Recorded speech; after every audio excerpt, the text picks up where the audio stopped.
जय श्री श्याम। आज हम उस समय की बात करेंगे जब महाभारत का युद्ध हुआ था, जब धरती पर धर्म और अधर्म के बीच भयंकर संघर्ष चल रहा था। तब हमारे खाटू श्याम, जो कलयुग में लखदातार के नाम से प्रसिद्ध हैं, अपने दिव्य रूप में युद्ध भूमि में उपस्थित थे। आप सोच रहे होंगे, महाभारत के युद्ध में खाटू श्याम का क्या स्थान था? सत्य तो ये है कि खाटू श्याम जी का वास्तविक नाम बर्बरिक था। बर्बरिक, जो कि यशोधर कुल में जन्मे थे, युवाओं में अजय योद्धा माने जाते थे। बर्बरिक के पास एक अद्भुत शक्ति थी। उनके पास 3 प्रमुख शक्ति के अस्त्र थे जो किसी भी युद्ध को पल भर में बदल सकते थे। उनकी एक एक आंख में छिपी थी इतनी शक्ति कि वो केवल अपनी इच्छा शक्ति से युद्ध का परिणाम बदल सकते थे। बर्बरिक ने महाभारत के युद्ध में शामिल होने का संकल्प लिया, लेकिन उन्होंने कहा, मैं केवल उस पक्ष का साथ दूंगा जो धर्म के लिए खड़ा है। ये उनका धर्म और न्याय के प्रति गहरा श्रद्धा भाव था। युद्ध के पूर्व कृष्ण जी ने उनकी परीक्षा ली। कृष्ण ने उनसे पूछा, यदि तुम इस युद्ध में प्रवेश करोगे तो क्या होगा?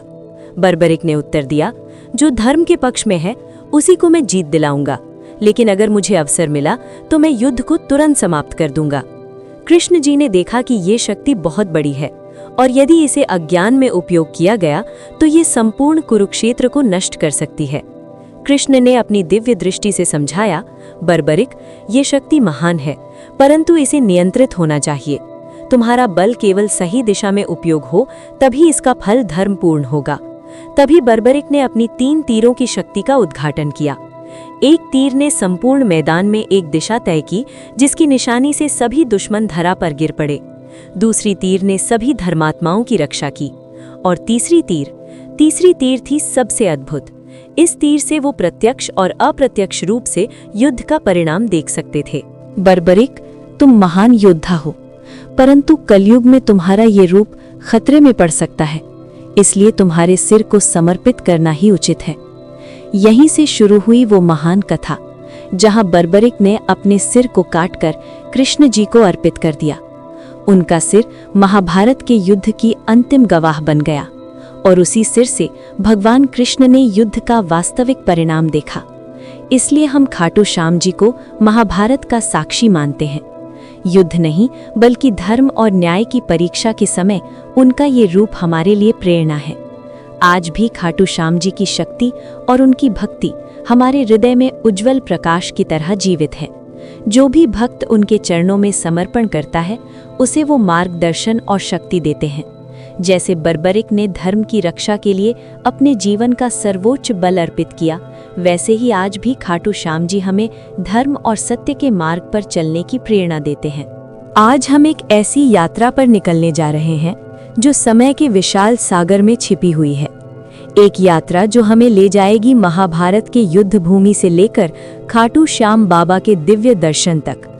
महाभारत ये केवल एक युद्ध की कथा नहीं है, ये धर्म और अधर्म के बीच की वो भयंकर लड़ाई है जहां न्याय और अन्याय, सत्य और मिथ्या, बल और विवेक सभी अपनी चरम सीमा पर पहुंचते हैं। कल्पना कीजिए कुरुक्षेत्र का मैदान, हजारों सैनिक, घोड़े, हाथी, धनुष बाण, धरती पर गूंजती हुंकार और आकाश में मंडराती वीरता की आवाज। ये वो समय था जब धरती का प्रत्येक कोना धर्म और अधर्म की परीक्षा में था।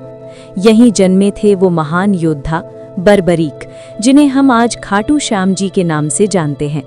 उनका जन्म यशोधर कुल में हुआ। छोटे से ही उनका मन धर्म और न्याय की ओर आकर्षित हुआ। वे केवल युद्ध के लिए नहीं, बल्कि धर्म और न्याय की रक्षा के लिए पैदा हुए थे। बर्बरिक के बचपन की कथा अद्भुत है। जब वे बालक थे, तभी उनकी शक्ति और विवेक की झलक मिलती थी। एक बार उन्होंने अपने छोटे हाथों से गांव के जानवरों और बच्चों की रक्षा की और हर किसी के लिए न्याय सुनिश्चित किया। उनकी दृष्टि में सभी असमानताओं का अंत था और उनका हृदय इतना बड़ा कि उसमें सभी प्राणियों के लिए प्रेम समाया हुआ था। बर्बरिक के माता-पिता ने उन्हें धर्म और शास्त्रों का ज्ञान दिया। वे केवल युद्ध के लिए प्रशिक्षित नहीं हुए, बल्कि धर्म, न्याय, भक्ति और समर्पण में भी पारंगत बने।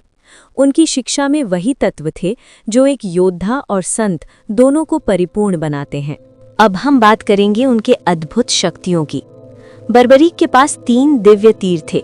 तीर 1 केवल धर्म की रक्षा के लिए, तीर 2 अधर्म और अन्याय को समाप्त करने के लिए, तीर 3 जो युद्ध के सभी संभावित परिणामों को उनकी दृष्टि में ला देता था।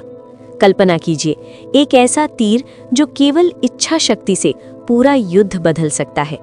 बर्बरीक की शक्ति इतनी व्यापक थी कि यदि इसे अज्ञान में उपयोग किया जाता तो कुरुक्षेत्र का संपूर्ण युद्ध और असंख्य प्राण संकट में पड़ सकते थे। उनका प्रशिक्षण केवल अस्त्र शस्त्र तक सीमित नहीं था, वे मानसिक और आध्यात्मिक शक्ति में भी अद्वितीय थे।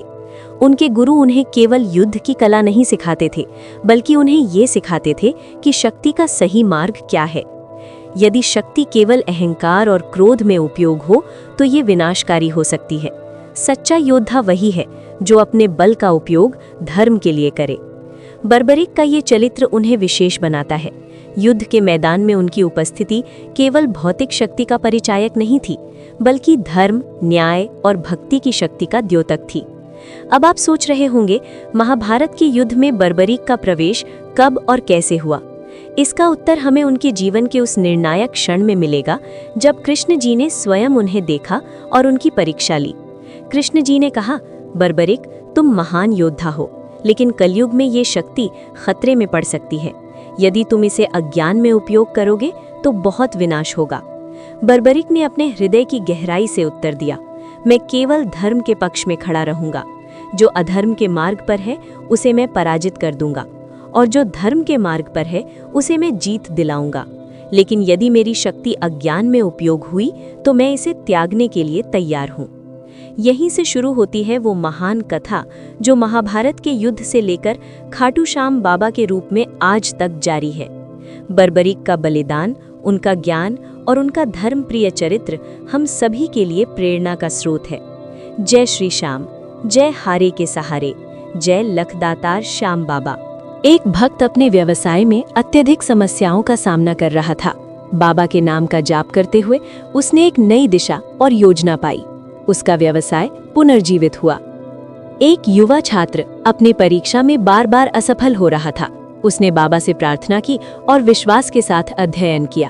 अंततः उसने उत्कृष्ट अंक प्राप्त किए। एक महिला भक्त जो अपने घर में लगातार दुर्भाग्य देख रही थी, उसने बाबा का ध्यान और सेवा की। उसके घर में सुख, समृद्धि और प्रेम लौट आया।